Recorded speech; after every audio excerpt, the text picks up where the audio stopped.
একটা ছোট্ট মেয়ে ছিল, নাম তৃষা। তৃষা খুব আদুরে, কিন্তু ভীষণ কৌতূহলী। একদিন রাতে সে দিদার পুরনো ঘরে ঘুমোতে গেল।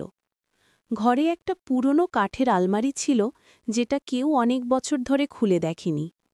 দিদা সবসময় বলতো, ওটা খলিসমো তৃষা, ওর ভেতরে পুরনো জামা আর কিছু আছে, কিন্তু রাত হলে আলমারিটা যেন ফিসফিস করে। তৃষা হেসে বলতো, দিদা, এসব তোমার বানানো গল্প।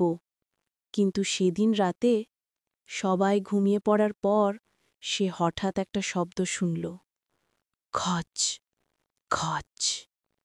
আলমারিটার দরজা যেন নিজে থেকেই একটু খুলে গেল।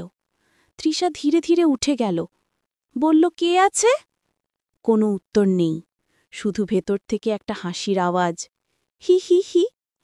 তৃষা ভয় পিছিয়ে গেল, আর তখন আলমারির ভেতর থেকে একজোড়া ছোট চোখ জ্বলজ্বল করে উঠল। সে চেঁচিয়ে উঠল, দিদা! দিদা দৌড়ে এসে আলো জ্বালালেন, কিন্তু তখন আলমারির দরজা পুরো খোলা। ভেতরে কিছুই নেই, শুধু একটা পুরনো পুতুল, যার মুখে হালকা হাসি।